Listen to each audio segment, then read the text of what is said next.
بسم اللہ الرحمن الرحیم وما ارسلناک الا مبشرا ونذیرا قل ما اسألکم علیہ من اجر الا من شاء ان یتخذ الی ربہ سبیلا۔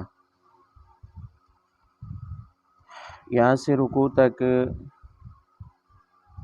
سورت کے ابتدائی مضامین دوبارہ بیان ہو رہے ہیں۔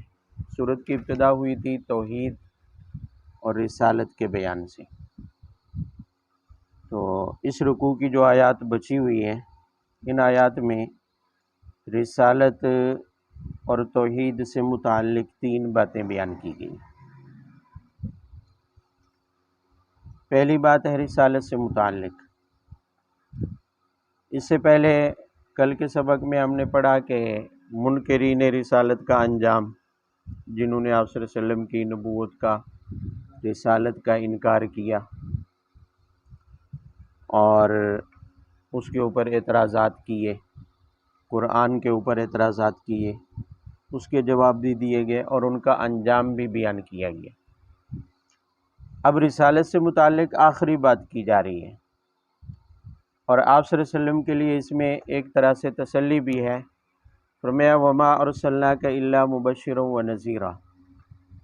آپ صلی اللہ علیہ وسلم سے فرمایا جا رہا ہے کہ ہم نے آپ کو صرف خوشخبری دینے والا اور ڈرانے والا بنا کر بھیجا ہے۔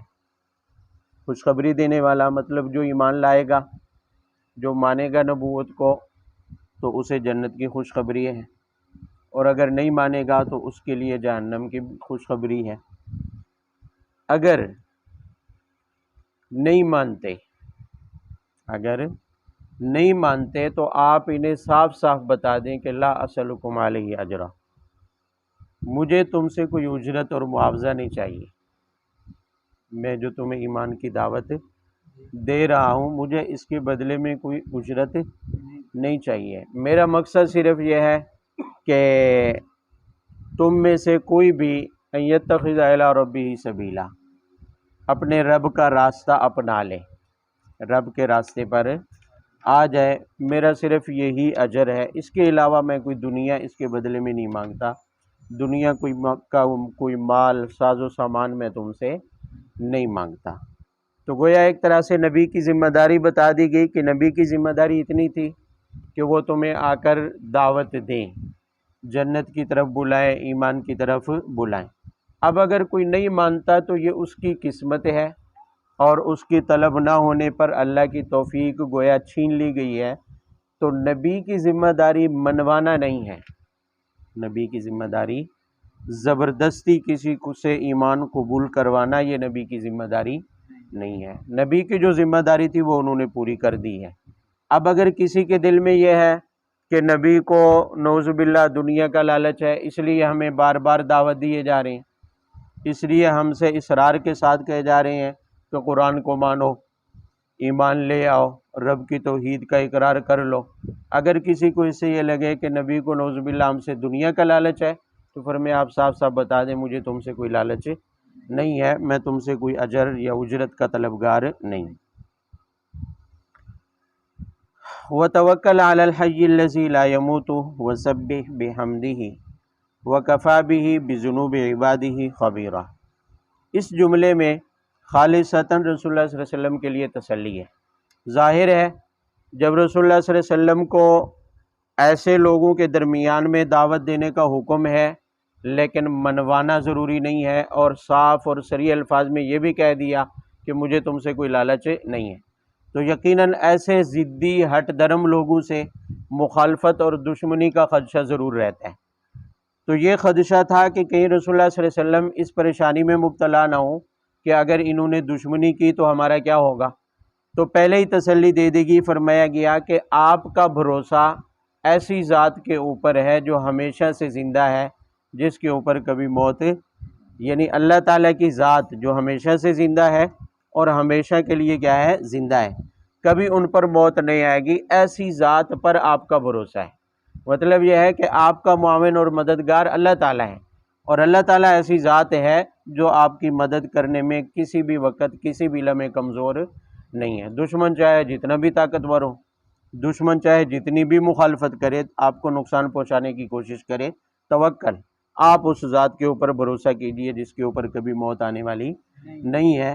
مطلب یہ ہے کہ وہ ذات سب سے طاقتور ہے، کوئی بھی آپ کی دشمنی کر کے آپ کو نقصان نہیں پہنچا سکتا ہے۔ الذی خلق السماوات والارض وما بینہما فی ستۃ ایام ثم استوی علی العرش الرحمن فاسأل بہ خبیرا۔ رکوع کی آخری دو آیات بچی ہوئی ہیں، دونوں آیات میں دو باتیں ہیں توحید سے متعلق۔ آپ کہہ سکتے ہیں توحید پر دو دلیلیں دی ہیں۔ پہلی دلیل یہ دی ہے کہ اللہ جل شانہ نے آسمانوں اور زمین کو پیدا فرمایا،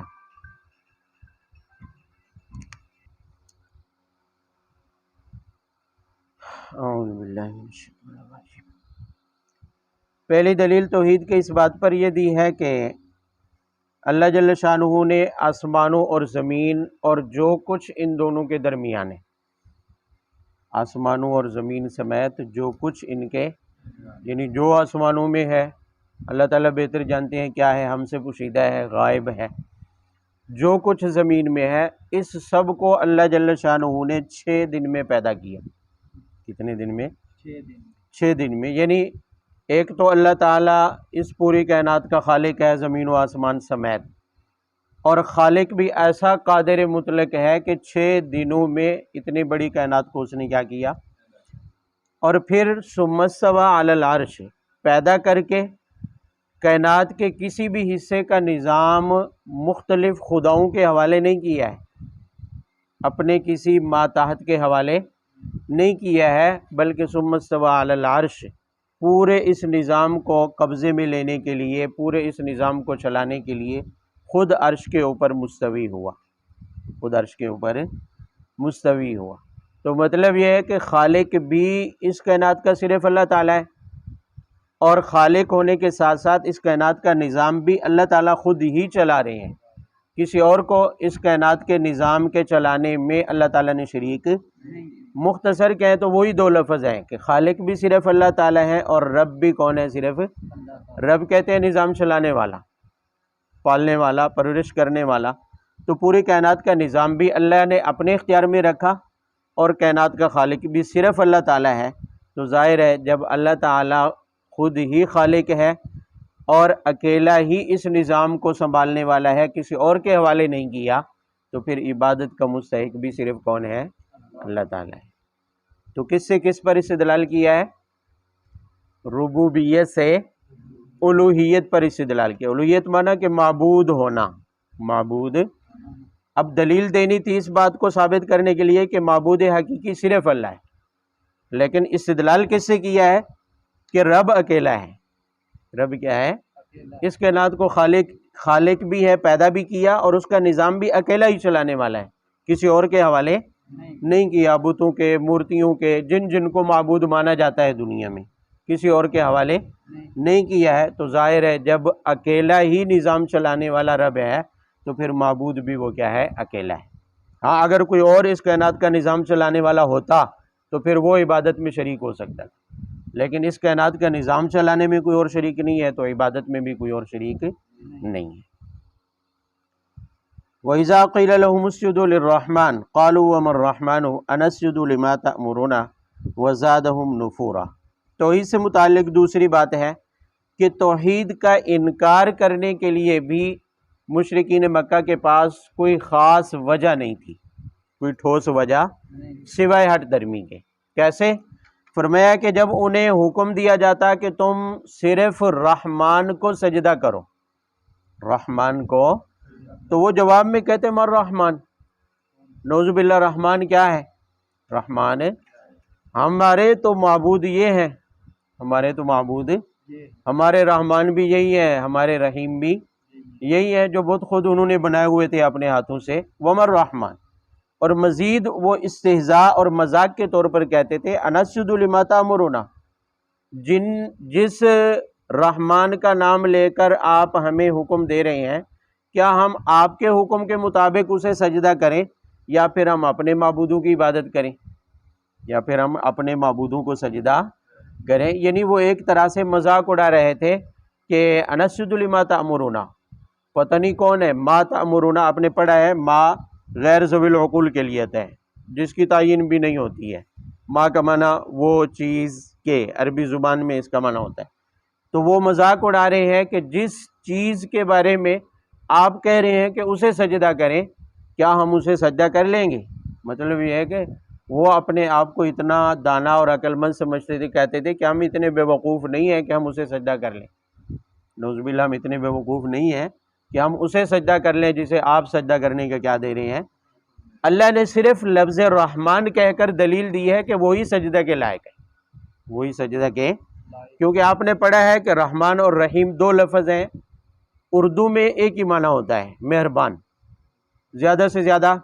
رحمان کا معنی نہایت رحم کرنے والا، اور رحیم کا معنی صرف مہربان کیا جاتا ہے، رحم کرنے والا۔ دونوں میں فرق ہے۔ جو رحمان کا لفظ ہے یہ دنیا کے اعتبار سے بولا جاتا ہے، یعنی رحمان اللہ کی صفت ہے، اللہ تعالیٰ رحمان ہے دنیا کے اعتبار سے، کہ دنیا میں اللہ کی رحمت اتنی وسیع ہے کہ کافر اور مومن سب تک پہنچتی ہے۔ کافر اور مومن، بھئی ایمان والوں پر تو ہے ہی، واضح ہے بات، لیکن کافر پر بھی اللہ کی رحمت پہنچتی ہے۔ کیسے؟ کہ باوجود کافر ہونے کے، باوجود نبوت کا انکار کرنے کے، توحید اور قرآن کا انکار کرنے کے باوجود بھی اللہ تعالیٰ اسے رزق سے محروم، بلکہ باقیوں سے بڑھ کر دیتے ہیں، باقیوں سے بڑھ کر دیتے ہیں۔ مطلب یہ ہے کہ اللہ تعالیٰ رحمان ہے، اس کی رحمت اتنی وسیع ہے کہ کافر اور مومن سب پر جاتی ہے، سب کو پہنچتی ہے، سب کو کیا ہے۔ ہاں، رحیم صرف آخرت کے اعتبار سے، رحیم والی جو رحمت ہے وہ صرف آخرت میں مومنین کے ساتھ ہوگی، وہاں کافر کے ساتھ کوئی مہربانی نہیں ہے، وہاں کافر کے ساتھ کوئی رحمت والا معاملہ نہیں ہے، وہاں کافر کو صرف اس کے اعمال کی کیا ملے گی؟ سزا ملے گی۔ تو جب اللہ تعالیٰ رحمان ہے اور اس کی رحمت باوجود انکار کے کافر کو بھی مل رہی ہے، تو کافر کو بھی گویا کہ آر دلائی جا رہی ہے، شرم دلائی جا رہی ہے کہ جس ذات نے تمہارے انکار کے باوجود تمہیں اپنی رحمت سے محروم نہیں رکھا، اتنی مشفق، اتنی شفیق ذات کا انکار کرنا یہ درست نہیں ہے، یہ صحیح نہیں ہے۔ تبارک الذی جعل فی السماء بروجا وجعل فیہا سراجا وقمرا منیرا وہو الذی جعل اللیل والنہار خلفۃ لمن اراد ان یذکر او اراد شکورا۔ پورے رکوع کا خلاصہ یہ ہے کہ اس رکوع میں عباد الرحمن کا تذکرہ کیا گیا ہے۔ بھئی اب تک ان لوگوں کا ذکر آ رہا ہے جو توحید کے منکر تھے، اللہ تعالیٰ کی وحدانیت کو نہیں مانتے تھے، اللہ تعالیٰ کی عبادت میں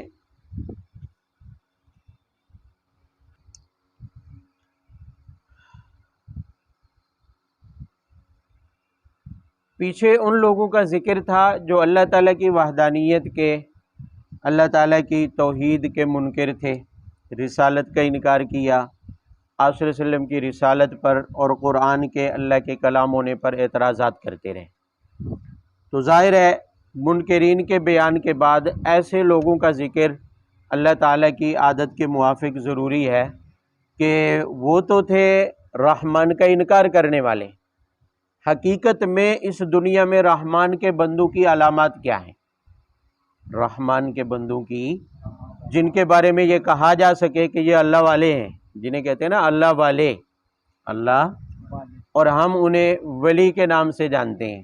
ہمارے معاشرے میں مشہور لفظ ہے کہ فلانا اللہ کا ولی ہے، فلانا اللہ کا ولی ہے۔ تو ولی کی نشانی کیا ہے؟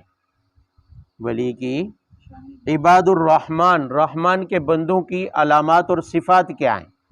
صفات۔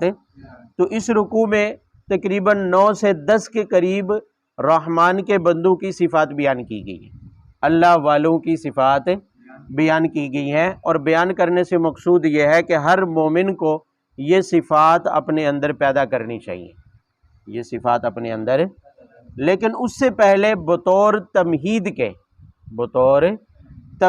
کے ایک عنوان قائم کیا ہے، اور اس عنوان میں یہ بتایا ہے کہ رحمان کے بندوں کی یہ صفات تو ہیں، لیکن ظاہر ہے یہ ساری صفات ہر ایک میں برابر ہوں، ایسا نہیں ہو سکتا۔ ایسا بھئی ایک باپ کے اگر 2-4 بیٹے ہوں تو وہ سارے خوبیوں میں برابر نہیں ہوتے، صفات میں برابر۔ تو رحمان کے بندوں کی یہ صفات تو ہیں، لیکن ان صفات پر عمل کرنے میں سارے برابر نہیں ہوں گے۔ اخلاص کی کمی بیشی بھی ہو سکتی ہے، اخلاص کی کمی بیشی بھی ہو سکتی ہے، کئی طرح کے فرق ہو سکتے ہیں۔ اس لیے تمہید میں بتایا کہ رحمان کے بندوں میں کچھ نہ کچھ فرق ضرور ہوگا، درجات کا، مراتب کا کچھ نہ کچھ فرق کیا ہوگا، ضرور ہوگا۔ اسے ایک مثال سے سمجھایا ہے، فرمایا کہ اللہ تعالیٰ نے اس کائنات میں کچھ چیزیں ایسی پیدا کی ہیں جو بندہ اچھی طرح سے ان کے بارے میں جانتا ہے کہ ان چیزوں میں کچھ نہ کچھ فرق ہے۔ مثلا اللہ تعالیٰ نے اس کائنات میں بڑے بڑے ستارے پیدا کیے ہیں، بڑے بڑے بروج، برج کی جمع ہے، اور برج کہتے ہیں کہ بڑی جسامت والے سیارہ یا ستارہ جس کو کہا جاتا ہے، کہ اس کائنات کے نظام میں ستارے بھی اس کائنات کے نظام کا ایک حصہ ہیں، اور پھر اس کے ساتھ ساتھ سورج اور چاند بھی ستارے ہیں، وہ بھی سیارے ہیں، وہ بھی کیا ہیں، سیارے ہیں۔ لیکن ان سب میں جتنے بھی سیارے اللہ تعالیٰ نے اس کائنات میں پیدا کیے ہیں، نظام فلکی کے جو بھی سیارے ہیں، ان سب میں سب سے بلند تر سیارہ کون سا ہے؟ سورج ہے، پھر اس کے بعد کیا ہے؟ چاند ہے، اور اس کے بعد باقیوں کا نمبر آتا ہے، باقیوں کا نمبر آتا ہے۔ اب اللہ تعالیٰ نے یہ جو آپ کہہ لیں کہ آسمان ہے، یہ جو آسمان ہے جس کو نظام شمسی کہتے ہیں، نظام شمسی کا حصہ سارے سیارے ہیں، لیکن وہ سارے برابر نہیں ہیں، مراتب کا ان کے درمیان میں کیا ہے؟ فرق ہے۔ تو یہی فرق آپ یوں سمجھ لیں کہ اللہ تعالیٰ کے آسمان ہدایت کے ستاروں میں بھی ہوگا، آسمان ہدایت کے۔ اب ذرا دیکھیں اللہ تعالیٰ نے جن بندوں کو ہدایت دی ہے، جن جو مومنین کہلاتے ہیں، ان کے مراتب میں بھی یہی فرق ہوگا، جنہیں آگے عباد الرحمن کہا جا رہا ہے۔ کیسے کہ عباد الرحمن میں اللہ کے بندوں میں کچھ تو وہ ہوں گے جو سورج کی مانند ہوں گے، کچھ وہ ہوں گے جو چاند کی مانند ہوں گے، اور کچھ وہ ہوں گے جو عام سیاروں کی مانند ہوں گے۔ مثال کے طور پر آخری نبی حضرت محمد صلی اللہ علیہ وسلم تمام انسانیت میں سب سے کیا ہے؟ افضل ہیں، تو سورج کی مانند ہیں، یعنی آسمان ہدایت کے سورج ہیں، اور قرآن میں آپ کو سراج منیرہ کہا گیا ہے 22ویں پارے میں، آگے آئے گا۔ تو گویا آپ بھی تو رحمان کے بندے ہیں، لیکن رحمان کے بندوں میں آپ کا مقام سب سے کیا ہے؟ بلند ہے۔ جیسے کائنات کے نظام شمسی کے سیاروں میں سب سے بلند ترین مقام کس کا ہے؟ سورج کا ہے۔ پھر دوسرے نمبر پر سیاروں میں بلند مقام کس کا ہے؟ دوسرا مرتبہ چاند کا ہے۔ تو باقی انبیاء، رسول اللہ صلی اللہ علیہ وسلم کے علاوہ باقی سارے انبیاء اور پہلی امتوں کے صلحاء، پہلی امتوں کے نیک لوگ، انبیاء کے پیروکار، وہ چاند کی مانند ہیں۔ وہ کس کی مانند ہیں؟ اور باقی جو عام مومنین ہیں، انبیاء کے علاوہ عام مومنین ہیں، وہ پھر دوسرے سیاروں کی طرح ہیں، دوسرے پھر ان سیاروں میں بھی چھوٹے بڑے ہیں، ان سیاروں میں بھی کیا ہیں؟ چھوٹے بڑے ہیں۔ تو گویا عام مومنین میں بھی پھر مراتب کا کیا ہوگا؟ فرق ہوگا۔ عام مومنین میں بھی پھر مراتب کا کیا ہوگا؟ فرق ہوگا، سب کے مراتب برابر نہیں ہوں گے۔ تو یہ تمہید اس لیے ذہن نشین کروائی گئی ہے کہ آگے جو اللہ کے بندوں کی یا عباد الرحمن کی، اللہ کے ولیوں کی صفات بیان کی جا رہی ہیں، اس سے کوئی یہ نہ سمجھے کہ ان صفات پر عمل کر لینے والے ساروں کے درجات کیا ہوں گے؟ برابر ہوں گے، ہر ایک کے درجات برابر، اس لیے کہ عمل میں فرق ہوگا، اخلاص میں فرق ہوگا، نیتوں میں کیا ہوگا؟ فرق ہوگا، محنت اور مشقت میں کیا ہوگا؟ فرق ہوگا۔ تو اس فرق کے اعتبار سے نتیجے میں بھی فرق ہوگا کہ مراتب میں کمی بیشی ہوگی، سب کے مراتب برابر نہیں ہوتے۔ بھئی ہیں تو سارے انسان، لیکن نبی آخر الزمان سب سے بڑھ کر ہیں کہ وہ سورج کی طرح ہیں تو سارے انسان، لیکن باقی انبیاء چاند کی مانند ہیں، اور ہیں تو باقی سارے مومنین ایمان والے، لیکن باقی سیاروں کی طرح جیسے ان کے درمیان میں چھوٹے بڑے ہیں، ان کے مراتب کا فرق ہے، تو عام مومنین میں بھی مراتب کا کیا ہوگا؟ فرق ہوگا۔ بات سمجھ آ رہی ہے؟ اب ذرا آگے دیکھیں کہ عباد الرحمن کی صفات کیا بیان کی ہے. وعباد الرحمن الذین یمشون علی الارض ہونا واذا خاطبهم الجاہلون قالوا سلاما. ہاں اس سے پہلے ایک بات وہ بھی ذہن نشین کر لیں. اللہ تعالیٰ نے یہاں ایک اور بات کی ہے کہ نظام شمسی کے بعد اس دنیا میں دیکھیں اگر زمین کے اندر تو ایک اور نظام بھی ہے جو رات اور دن کی صورت میں اللہ تعالیٰ نے قائم کیا ہے کہ دن آتا ہے تو اس کے بعد رات آتی ہے، دن ختم ہوتا ہے تو اس کے بعد کیا آ جاتی ہے؟ رات. اور رات کے ختم ہونے کے بعد پھر کیا آ جاتا ہے؟ دن آ جاتا ہے. یہ رات اور دن کی تبدیلی یہ بھی فرمایا کہ رحمان کے بندوں کے لیے ان کے لیے آسانی کا باعث ہے. آسانی کا کیا ہے؟ کیسی آسانی؟ فرمایا لمن اراد ان یذکر و اراد شکورا، کہ بھی اللہ تعالیٰ کے جو خاص بندے ہیں ان کے عبادت کے کچھ خاص چیزیں مقرر ہوتی ہیں، کوئی ورد، کوئی وظیفہ، کوئی تسبیح، اللہ تعالیٰ کی حمد و ثنا، کوئی اپنا وقت رات میں یا دن میں مقرر کر کے اللہ کی عبادت کرتا ہے. اب ہو سکتا ہے کسی مصروفیت کی وجہ سے دن اور رات کی عبادت کا کوئی مقرر شدہ وظیفہ یا تسبیح کسی کی رہ جائے تو اللہ تعالیٰ فرماتے ہیں ہم نے دن اور رات کے اوقات بدل دیے ہیں کہ دن کے بعد رات آتی ہے، رات کے بعد کیا آتا ہے؟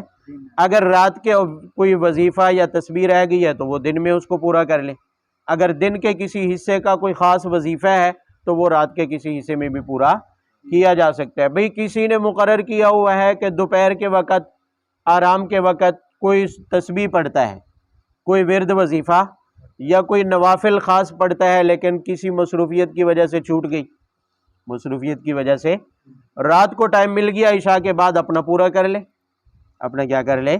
پورا کر لے. اللہ تعالیٰ کی طرف سے یہ پابندی نہیں ہے سوائے فرائض کے کہ کوئی عبادت کسی خاص وقت میں کرنی پڑے گی. صرف فرائض کے علاوہ باقی کسی عبادت کا کوئی وقت خاص ہے. فرائض کے وقت خاص ہیں کہ فرض روزے کا وقت صرف کیا ہے؟ رمضان. حج کا وقت صرف ذوالحجہ ہے، اور فرض نمازوں کا وقت صرف 5 اوقات ہے دن کے اندر. فرائض کے وقت مقرر ہیں، باقی نوافل مستحبات جتنی بھی عبادات ہیں، ذکر اذکار، ان کا کوئی وقت متعین بندے نے اپنی طرف سے متعین کیا ہوا ہے اور وہ وقت چھوٹ گیا تو کسی دوسرے وقت میں کر لے، معمول پورا ہو جائے گا، معمول پورا ہو جائے گا. یہ آسانی کے لیے ہے. وعباد الرحمن الذین یمشون علی الارض ہونا واذا خاطبهم الجاہلون قالوا سلاما. پہلی آیت میں عباد الرحمن کی، رحمان کے بندوں کی 2 صفات، 2 علامات بیان کی گئی ہیں. پہلی صفت ہے یمشون علی الارض ہونا، جو اللہ کے بندے ہوتے ہیں وہ اس زمین پر عاجزی کے ساتھ چلتے ہیں. عاجزی کے ساتھ یعنی تکبر، غرور اور گھمنڈ کے ساتھ، اکڑ کے ساتھ نہیں چلتے. کیوں؟ اس لیے کہ حدیث میں آتے ہیں اللہ تعالیٰ فرماتے ہیں الکبریاء ردائی، کہ تکبر میری چادر ہے. تکبر، اگر کوئی میری چادر پر ہاتھ ڈالتا ہے تو اللہ تعالیٰ اسے تباہ و برباد فرما دیتے ہیں. اللہ تعالیٰ کو تکبر پسند نہیں ہے، غرور پسند نہیں ہے. اور من تواضع للہ رفعہ اللہ، مشہور حدیث ہے کہ جو اللہ کے لیے عاجزی اختیار کرتا ہے اللہ تعالیٰ اسے لوگوں کی نظر میں بلند کر دیتے ہیں. ایک حدیث میں آتا ہے کہ ایک آدمی اپنے آپ میں، اپنی ذات میں اپنے آپ کو بہت کچھ سمجھ رہا ہوتا ہے، سمجھتا ہے کہ میں کوئی بڑی بلا ہوں، میں کوئی شے ہوں، اپنے آپ کو بہت کچھ سمجھ رہا ہوتا ہے، یعنی تکبر اور غرور کی وجہ سے. لیکن لوگوں کی نظر میں اس کی حیثیت کیڑے مکوڑے سے بھی زیادہ بدتر ہوتی ہے. کیڑے مکوڑے سے بھی، یہ تو ہمارے معاشرے کا عام حصہ ہے.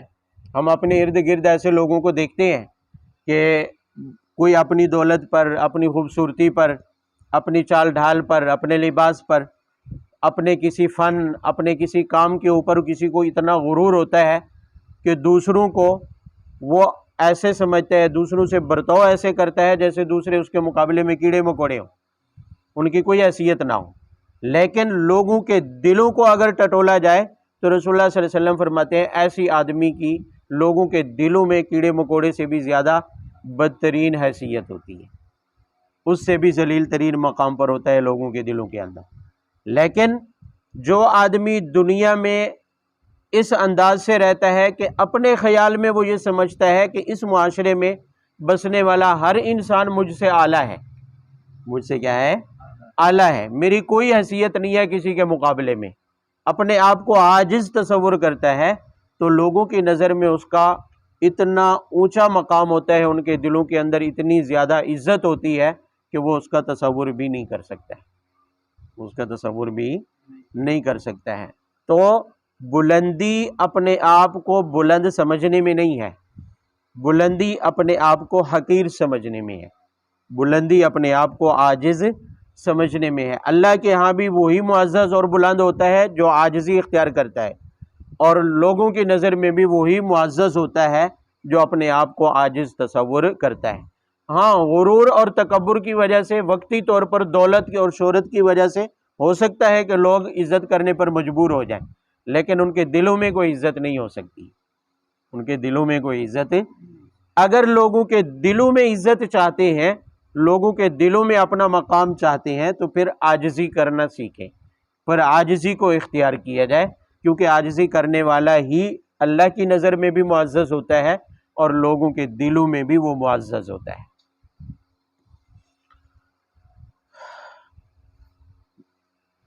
رحمان کے بندوں کی دوسری صفت ہے وَإِذَا خَاطَبَهُمُ الْجَاهِلُونَ قَالُوا سَلَامًا۔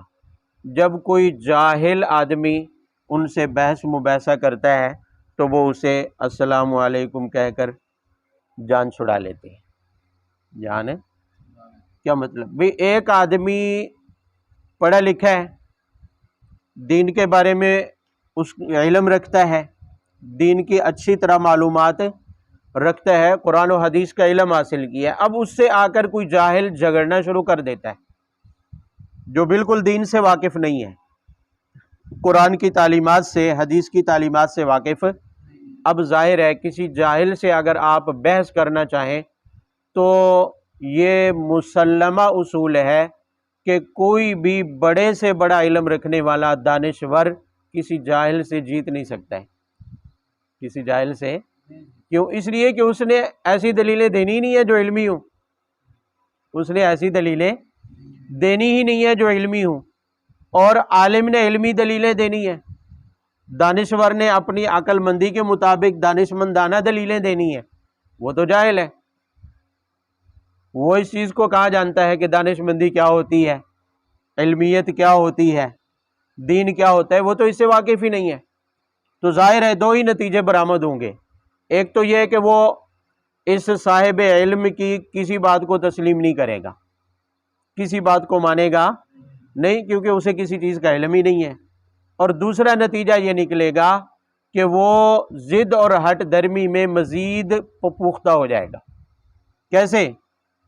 باہر جا کے کہے گا میں نے تو ہرا دیا، میں نے تو کیا ہے، ہرا دیا ہے، فلانا اپنے آپ کو اتنا بڑا عالم کہتا ہے، وہ کہتا ہے نا کہ مرزا کہتا ہے کہ مفتی تقی عثمانی صاحب کو لے آؤ، مفتی تقی عثمانی صاحب کو لے آؤ، اور پھر ظاہر ہے مفتی تقی عثمانی صاحب کہاں وہ مناظرہ کرنے والے ہیں، تیری اوقات کیا کہ پوری دنیا جن کو مفتی مانتی ہو اور مرزا کہے جہلم میں لے آؤ میرے سامنے بٹھاؤ انہیں، تو پھر اپنوں میں بیٹھ کے پھر کہتے دیکھو مفتی تقی عثمانی کو نہیں لا سکے میرے سامنے تو میں بڑی شے ہوں۔ تو جاہل ایسے ہی کہے گا کہ میں تو ہرا کے آیا ہوں، یہ کیا چیز ہے، بڑا عالم بنا پھرتا ہے۔ تو اللہ رب العزت فرماتے ہیں جو میرے بندے ہوتے ہیں، جو میرے، وہ کسی ہر بندے کے منہ نہیں لگتے ہیں، ہر جاہل کے ساتھ بحث مباحثہ نہیں کرتے ہیں، اس لیے کہ وہ جاہل کو جہالت میں مزید بڑھائیں گے، ضد اور ہٹ درمی میں اس کو مزید بڑھاوا دیں گے، اس لیے کسی جاہل سے بحث کرنے کی ضرورت نہیں ہے۔ جاہل سے وہ مشہور ہے ہمارے اس میں معاشرے میں کہ جاہل سے زبان لڑانا اپنا دماغ خراب کرنا ہے، اپنے دماغ کا نقصان کرنا ہے، عقل کا نقصان کرنا ہے۔ تو جاہل سے بحث کرنا شرعاً پسندیدہ نہیں ہے، شرعاً بے نتیجہ بحث تو ویسے بھی پسندیدہ نہیں ہے، چاہے دو علماء کے درمیان میں بھی کیوں نہ ہو، بے فائدہ جس کا کوئی نتیجہ نہ نکلے، شریعت میں یہ بھی پسندیدہ نہیں ہے۔ تو پھر جاہل سے جس کا کوئی نتیجہ نکلنا ہی نہیں ہے، نتیجے کا کوئی تصور ہی نہیں کیا جا سکتا ہے، تو جاہل سے بحث کرنا کیسے جائز ہو سکتا ہے؟ اس لیے فرمایا کہ جو رحمان کے بندے ہوتے ہیں ان کی دوسری صفت یہ ہے کہ وہ جاہل سے بحث نہیں کرتے. اگر جاہل بحث کرنے کے لیے آ بھی جائے تو وہ اسے سلام کر کے آگے بڑھ جاتے ہیں، اس کے ساتھ واسطہ نہیں دیتے. والذین یبیتون لربہم سجدا وقیاما، تیسری صفت یہ ہے رحمان کے بندوں کی کہ ان کی راتیں سجدے اور قیام میں گزرتی ہیں. ان کی راتیں سجدے اور قیام میں گزرتی ہیں. ظاہر ہے ہمارے پاس تو پھر بہانہ ہوتا ہے کہ ہم نے تو دن کو کام کرنے ہوتے ہیں، ہم نے تو دن کو کام کرنے ہوتے ہیں. ایسے بھی گزرے ہیں کہ دن کو میدان جہاد میں تلوار اٹھا کے جہاد کرتے تھے اور راتوں کو ساری راتیں مصلے پر گزار دیا کرتے تھے. بے کل کے سبق میں ہم نے پڑھا ہے کہ یہ دنیا دارالعمل ہے، یہ دنیا دارالعمل ہے، اور آرام کی جگہ کون سی ہے؟ صلہ پانے کی جگہ آخرت ہے، دنیا آرام کی جگہ نہیں ہے. لہذا یہاں تو دو چیزیں ساتھ لگی ہوئی ہیں، ضرورت اور مقصد.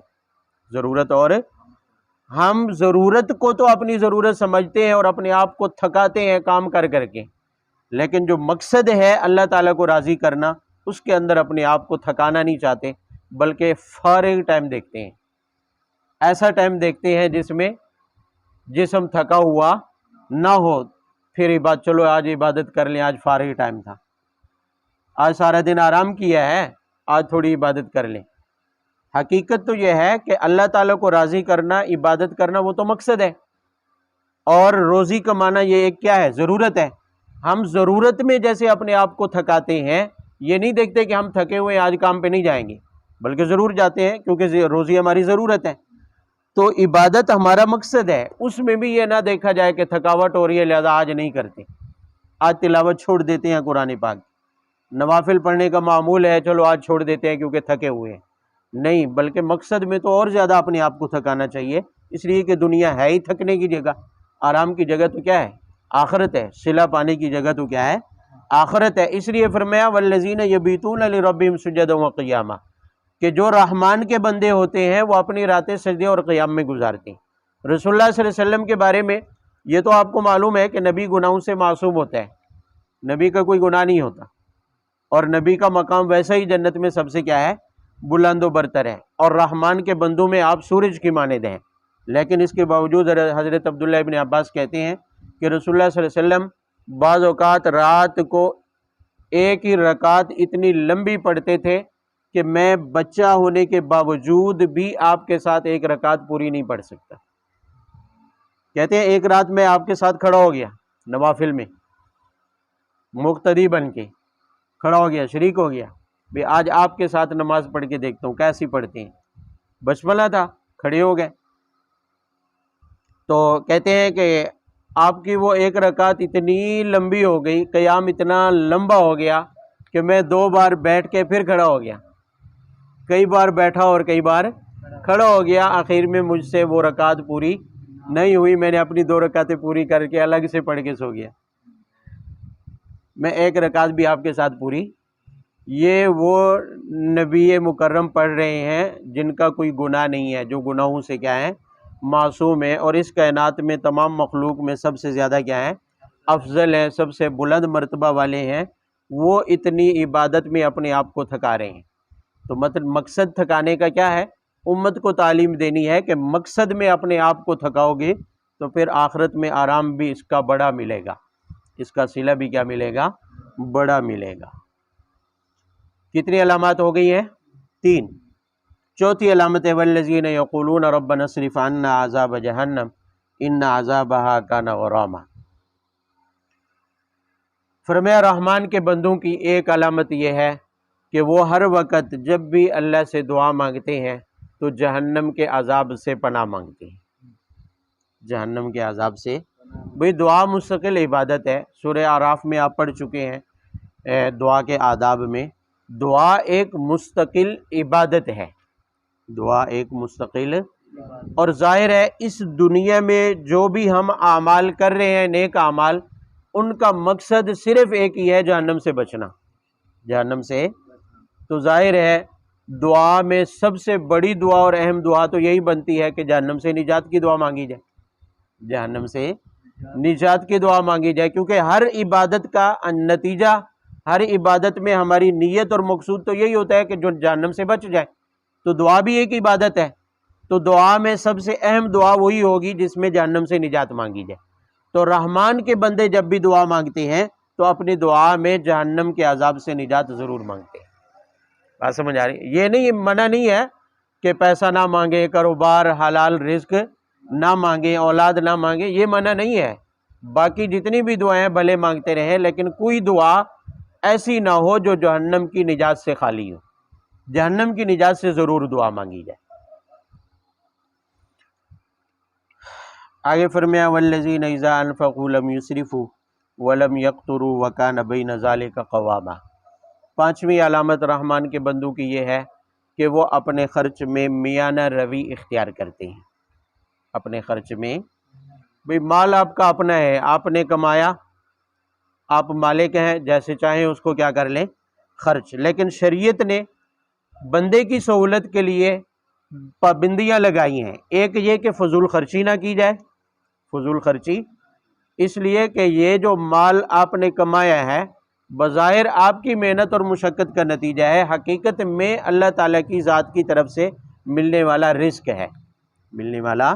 اب فضول خرچی کریں گے، ایسی جگہوں پر خرچ کریں گے جہاں خرچ کرنے کی ضرورت نہیں ہے، خرچ کرنے کی ضرورت نہیں ہے، فضول خرچی کریں گے تو گویا کہ اللہ کی عطا کردہ نعمت کی ناقدری ہوگی، اللہ تعالیٰ کی دی ہوئی نعمت کی کیا ہوگی، ناشکری. اس لیے فرمایا کہ لم یسرفوا، رحمان کے بندے اسراف اور فضول خرچی نہیں کرتے. اور دوسرا یہ ہے کہ ولم یقتروا، ولم یقتروا، اتنے تنگ ہاتھ والے بھی نہیں ہوتے کہ بالکل ضرورت کی جگہوں پر بھی خرچ نہ کریں. خرچ کرنے میں اسراف بھی منع ہے اور خرچ کرنے میں ہاتھ تنگ رکھنا بھی کیا ہے، منع ہے. بھئی اسراف یہی ہے کہ ضرورت بلا ضرورت ایسی جگہوں پر خرچ کرنا جہاں ضرورت نہیں ہے. اور تنگی کیا ہے، ہاتھ کو تنگ رکھنے کا کیا مطلب ہے کہ ضروریات ہی چھوڑ دینا، اپنی ضروریات ہی کیا کر دینا، چھوڑ دینا. بیوی بچوں کے جو حقوق ہیں وہ بھی ادا نہ کرنا اپنی کنجوسی کی وجہ سے، اپنے بخل کی وجہ سے. جیسے فضول خرچی منع ہے اور گناہ کبیرہ ہے، اسی طرح بخل اور کنجوسی بھی منع ہے اور گناہ ہے.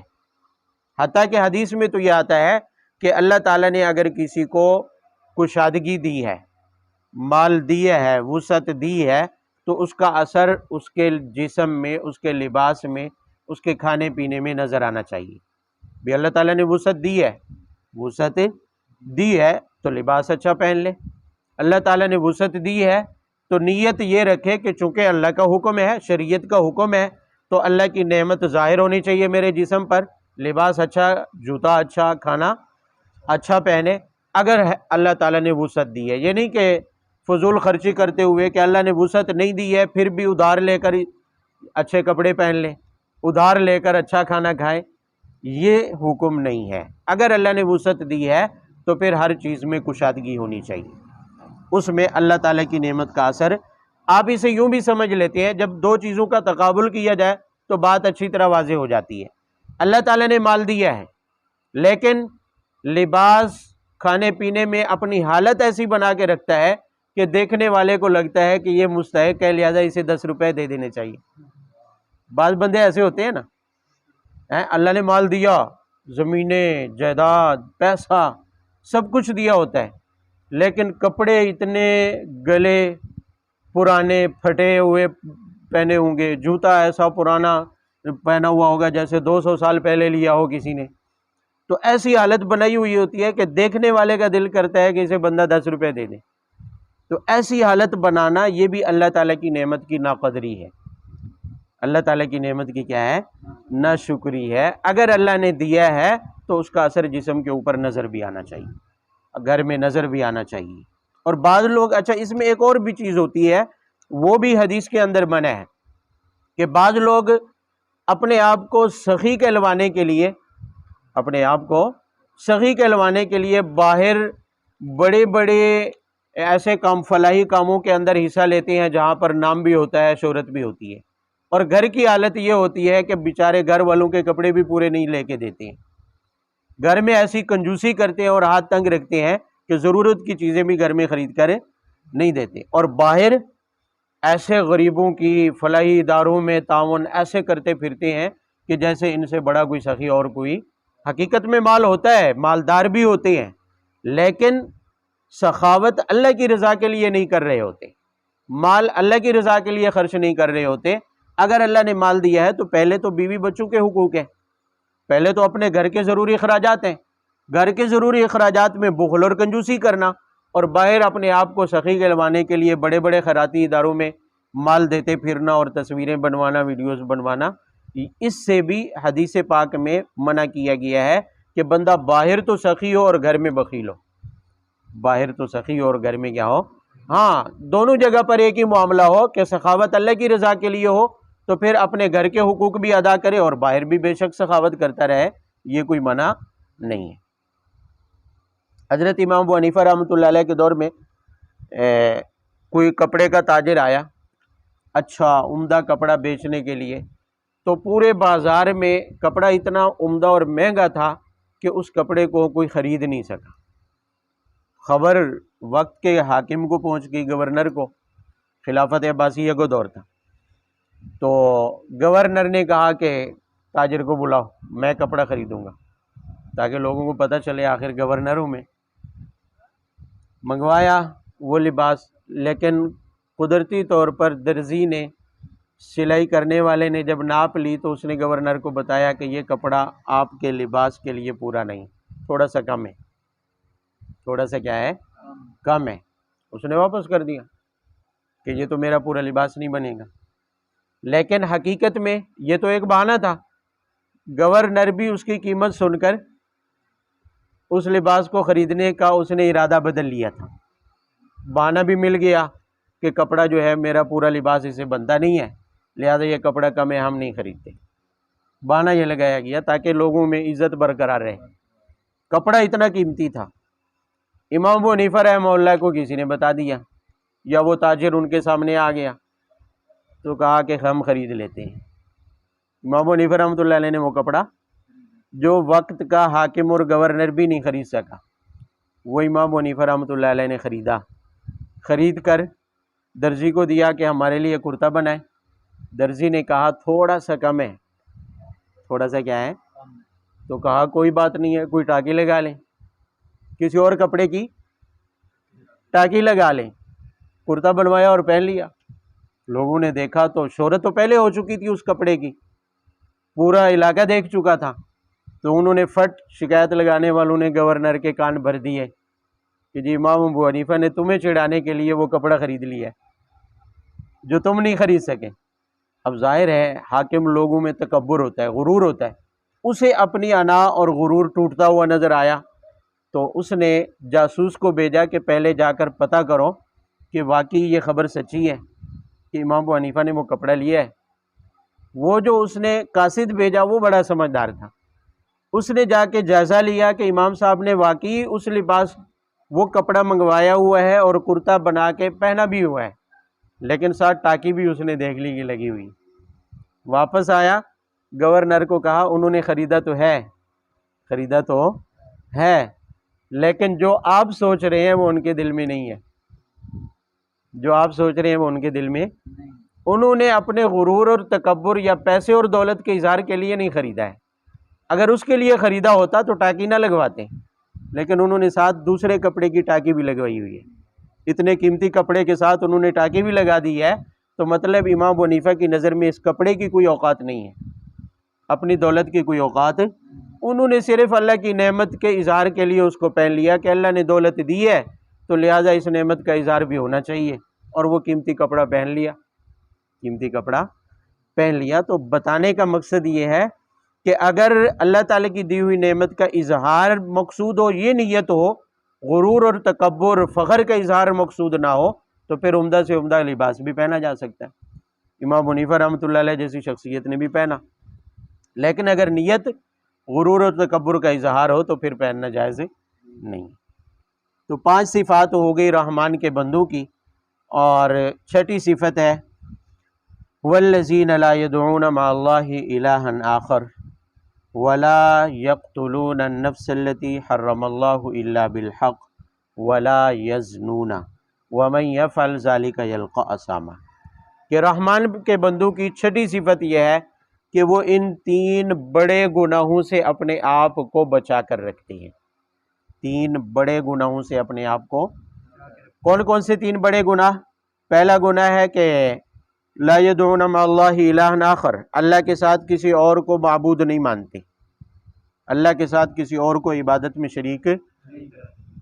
ابھی ہم نے اوپر پڑھا ہے کہ اللہ کی ذات نے اپنے ربوبیت میں کسی کو شریک نہیں کیا، تو ظاہر ہے اللہ کی عبادت میں بھی اللہ کے کوئی اور شریک نہیں ہو سکتا ہے۔ ہر ایک کا اپنا مقام ہے، نبی کا مقام الگ ہے، اللہ کا مقام کیا ہے؟ الگ ہے، ولی کا مقام الگ ہے، اور اللہ تعالیٰ کی ذات کا مقام کیا ہے؟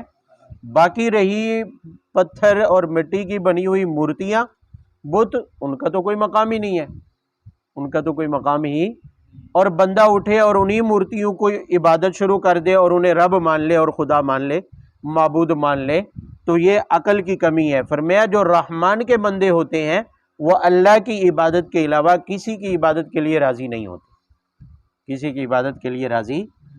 بھئی عبادت صرف نماز روزے کو نہیں کہتے ہیں، بندہ ہر وہ کام جو کام کرتے ہوئے اس کی نیت نیکی اور ثواب کمانا ہوتا ہے، نیکی اور ثواب کمانا ہوتا ہے، وہ صرف اللہ کے لیے جائز ہے، اللہ کے علاوہ کسی اور کے لیے کرنا جائز ہے۔ بھئی ہر وہ کام جو کرتے ہوئے آپ سمجھتے ہیں کہ اس میں مجھے ثواب ملے گا، میں جو کرنے لگا ہوں یہ ایک نیک کام ہے، وہ عبادت ہے۔ اور عبادت صرف کس کی ہوتی ہے؟ اللہ کی۔ قرآن میں قل ان صلاتی و نسکی و محیای و مماتی للہ رب العالمین، نمازیں، روزے، قربانیاں، زندگی اور موت، سب کچھ کس کے لیے ہے؟ صرف اللہ کے لیے ہے۔ تو والذین لا یدعون مع اللہ الہ آخر، رحمان کے بندے شرک والے گناہ سے بری ہوتے ہیں، شرک والے گناہ کے قریب نہیں جاتے ہیں۔ اور دوسرا گناہ کون سا ہے جس سے بچتے ہیں؟ وَلَا يَقْتُلُونَ النَّفْسَ الَّتِي حَرَّمَ اللَّهُ إِلَّا بِالْحَقِّ، کسی جان کو بلا وجہ قتل نہیں کرتے، کسی نفس کو بلا وجہ قتل، بھئی وجہ شرعی ہو سکتی ہے، شریعت نے قتل کی اجازت دی ہے وہ تو الگ بات ہے، لیکن شریعت نے قتل کی اجازت کہاں کہاں دی ہے؟ ایک مرتد، جو مرتد ہو جائے، وقت کا حاکم جو اسلامی حکومت کا سربراہ ہے وہ مرتد کو قتل کر سکتا ہے، یہ قتل وہ ہے جس کی شریعت نے کیا دی ہے؟ اجازت۔ اور دوسرا، شادی شدہ ہو کر زنا کا ارتکاب کرے، شادی شدہ ہو کر، شرعی سزا اس کی کیا ہے؟ رجم، سنسار کر دیا جائے۔ شرعاً گویا کہ قتل کی جائز ہونے کی دوسری صورت یہ ہے۔ اور تیسری صورت شرعاً قتل کے جائز ہونے کی کون سی ہے؟ کس کو قتل کرنا جائز ہے؟ کہ میدان جہاد میں اگر کافر سامنے اور لڑنے کے لیے آ گیا ہے تو اسے بھی قتل کرنے کی کیا ہے؟ اجازت ہے، اسے بھی قتل کرنے کی کیا ہے؟ اس کے علاوہ شریعت میں کسی کو قتل کرنے کی اجازت نہیں ہے۔ تو ناحق کسی کو قتل کرنا شرک کے بعد دوسرا بڑا گناہ ہے۔ شرک کے بعد حدیث میں آتا ہے جس نے ایک آدمی کو قتل کیا اس نے پوری انسانیت کو قتل کیا۔ حتیٰ کہ حضرت عمر رضی اللہ تعالیٰ عنہ نے اپنے زمانے میں ایک آدمی صنعاء میں قتل ہوا، یمن کے علاقے میں، اور اس قتل کا مقدمہ حضرت عمر کے پاس آیا تو حضرت عمر نے اس بندے کے قتل میں ملوث جتنے بھی لوگ تھے سب کو قصاص میں قتل کیا، ایک نہیں کئی بندے شریک تھے۔ اور حضرت عمر نے اعلان کیا کہ یہ تو چند بندے تھے ایک آدمی کے قتل میں جو شریک تھے، کہا کہ اگر 100 بندہ بھی شریک ہوتا تو میں ان سب کو اس کے بدلے میں کیا کر دیتا، کیونکہ ایک ناحق قتل پوری انسانیت کا قتل ہے، ایک قتل ناحق پوری انسانیت کا کیا ہے؟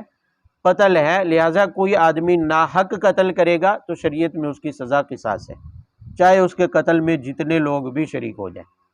اور قرآن میں بھی ہے وَلَكُمْ فِي الْقِصَاصِ حیات، آپ نے پڑھا ہے کہ قصاص میں تمہارے لیے کیا ہے؟ زندگی ہے۔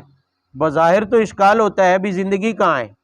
قاتل نے مقتول کو مار دیا، بندہ مر گیا، اور تم پکڑ کے قاتل کو بھی مار دو تو بظاہر تو بندے مارے جا رہے ہیں، بظاہر تو بندے۔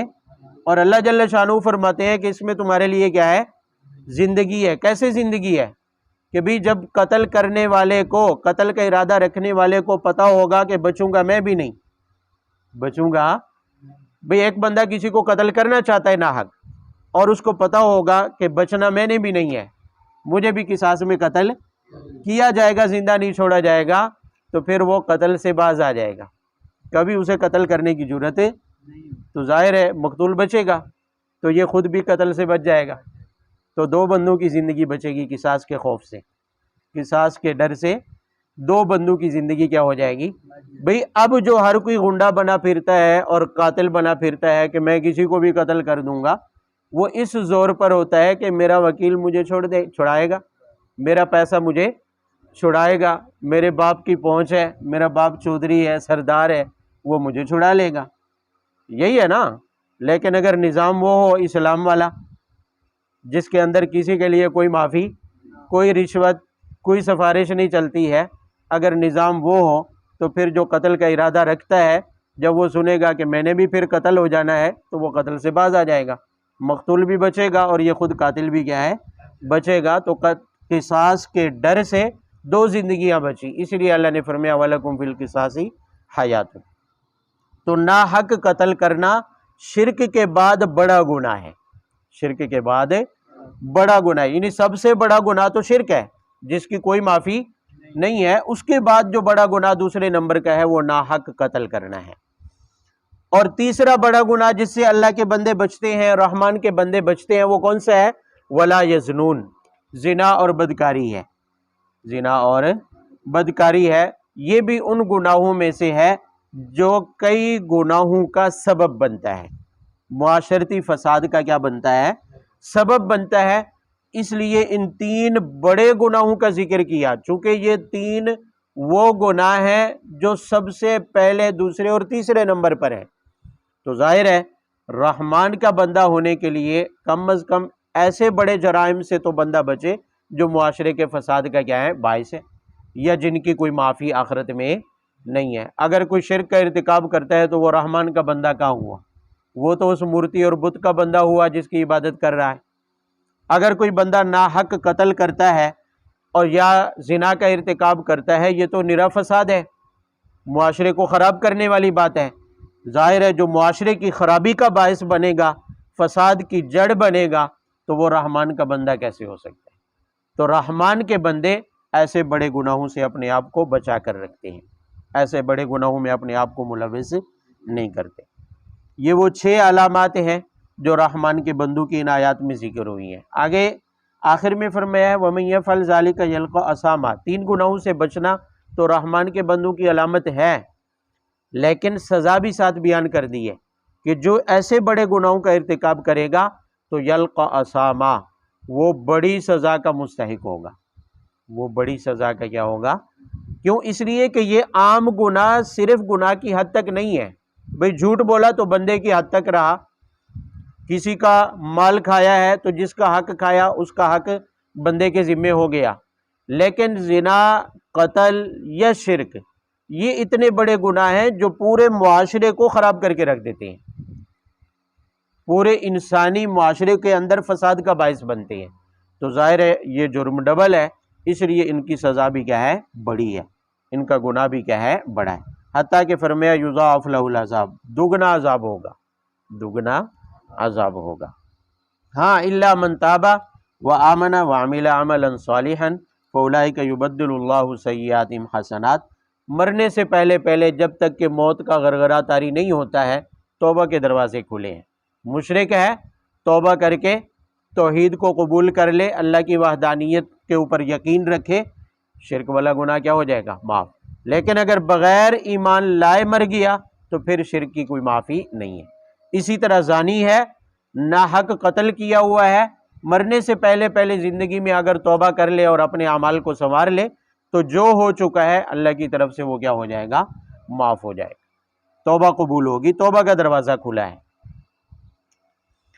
وَمَن تَابَ وَعَمِلَ صَالِحًا فَإِنَّهُ يَتُوبُ إِلَى اللَّهِ مَتَابًا۔ آگے ایک اصول بتایا ہے کہ جو توبہ کر رہا ہے، گناہ کرنے کے بعد توبہ کر رہا ہے اور اپنے اعمال کو سنوار رہا ہے، اچھے اعمال پر آ گیا ہے، اپنی پہلی زندگی کو، برائیوں کو اس نے چھوڑ دیا ہے، تو یتوب الی اللہ متابا، جب اس نے اللہ کی طرف رجوع کیا تو اللہ تعالیٰ تو 70 ماؤں سے زیادہ شفیق ہے، وہ اس کے رجوع کو قبول کر لے گا، اس کے رجوع کو۔ بلکہ حدیث میں تو آتا ہے التائب من الذنب کمن لا ذنب لہ، جو اپنے گناہوں سے توبہ کرتا ہے، گناہوں سے توبہ کرنے والا توبہ کے بعد ایسے ہوتا ہے جیسے اس نے کوئی گناہ کیا ہی نہ، جیسے اس نے کوئی گناہ۔ بلکہ حدیث میں تو یہاں تک آتا ہے کہ اللہ تعالیٰ کو اپنے بندوں میں سب سے محبوب وہ بندہ ہے جو گناہ کر کے توبہ کرے۔ بھی دو بندے ہیں، ایک بندہ وہ ہے جس سے کبھی گناہ ہی نہیں ہوا، جس سے کبھی گناہ ہی، وہ بھی اللہ کو محبوب ہے، وہ بھی اللہ کو کیا ہے، ایسا نہیں ہے کہ وہ اللہ کو محبوب نہیں ہے۔ وہ بندہ جو گناہ اور نافرمانی کر کے پھر لوٹ آتا ہے، پھر کیا ہے، لوٹ آتا ہے اور اپنے آپ کو سزا سے بچا لیتا ہے، اللہ تعالیٰ کو اس پر زیادہ رحم آتا ہے، اس پر کیا آتا ہے۔ آپ اس کو یوں سمجھ لیں، باپ کے دو بیٹے ہیں، ایک مطیع فرما بردار ہے، کبھی اس نے باپ کی نافرمانی نہیں کی، کبھی اس جرائم میں ملوث نہیں ہوا۔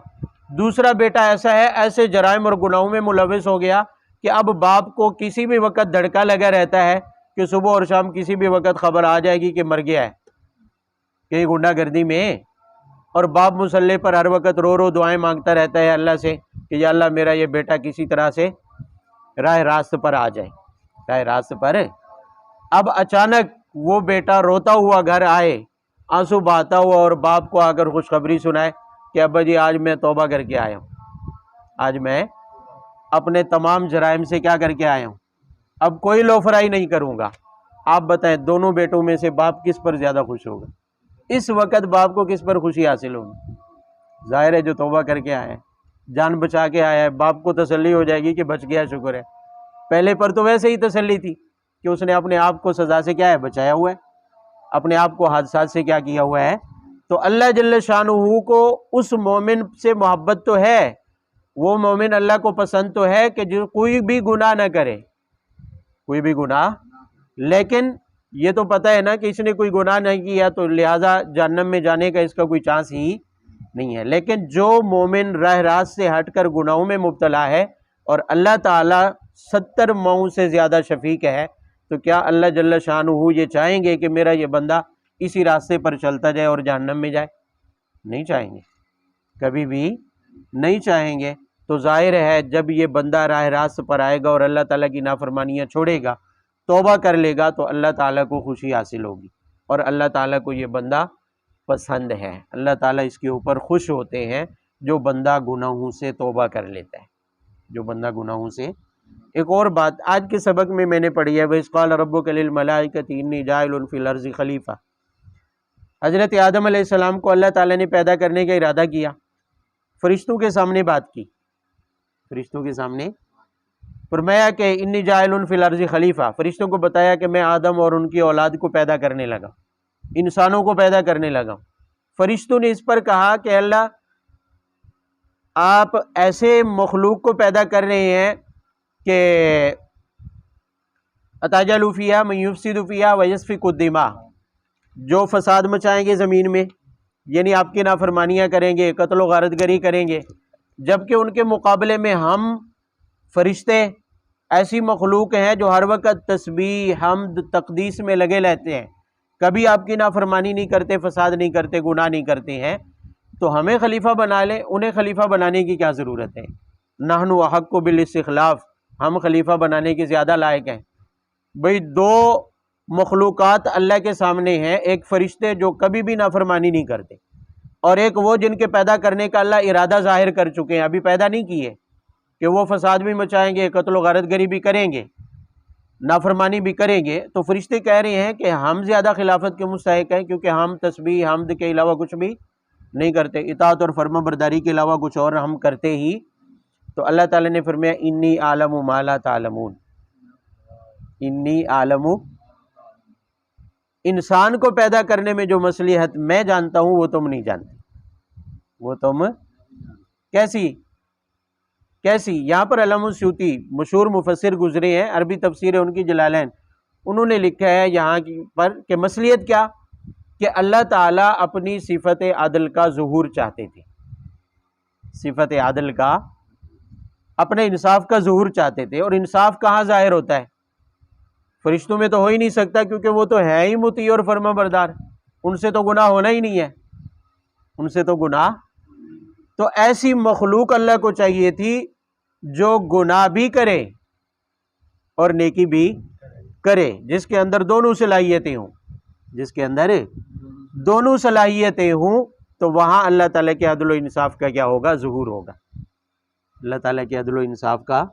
تو گویا انسان کو پیدا کرنے میں اللہ کی مشیت یہ تھی کہ یہاں میری صفت عدل کا کیا ہو؟ ظہور ہو۔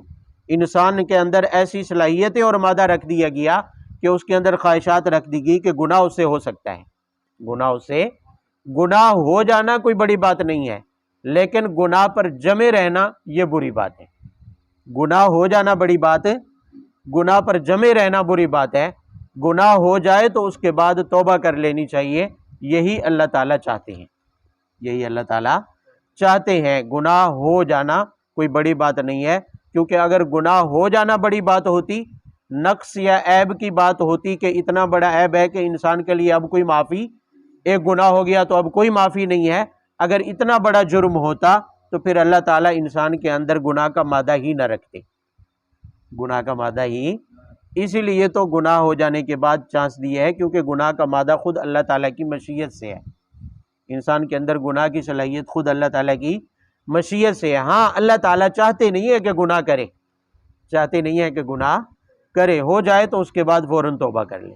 اس لیے حدیث میں بھی آیا ہے کہ التائب من الذنب کمن لا ذنب لہ، گناہ کر کے توبہ کرنے والا ایسے ہے جیسے گناہ ہوا ہی نہیں ہے، حالانکہ ہوا تو ہے، ایک کام تو ہوا ہے نا، لیکن اللہ تعالیٰ ایسے شفیق اور مہربان ہے کہ توبہ کر لینے کے بعد، معافی مانگ لینے کے بعد پھر اس گناہ کو مٹا ڈالتے ہیں۔ نامہ اعمال میں جہاں لکھا ہوا بھی ہے وہاں سے لکھے ہوئے حروف غائب کر دیتے ہیں، نامہ اعمال سے ہی مٹ جاتا ہے، نامہ اعمال میں وہ گناہ باقی ہی، فرشتوں نے لکھ دیا، کرامن کاتبین نے لکھ دیا، نامہ اعمال کی کتاب میں لکھ دیا گیا، لیکن جب توبہ کرتا ہے تو اللہ تعالیٰ اس کے حروف ہی غائب کر دیتے ہیں، اس کی سیاہی کیا کر دیتے ہیں؟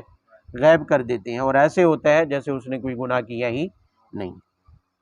ٹائم کیا ہو؟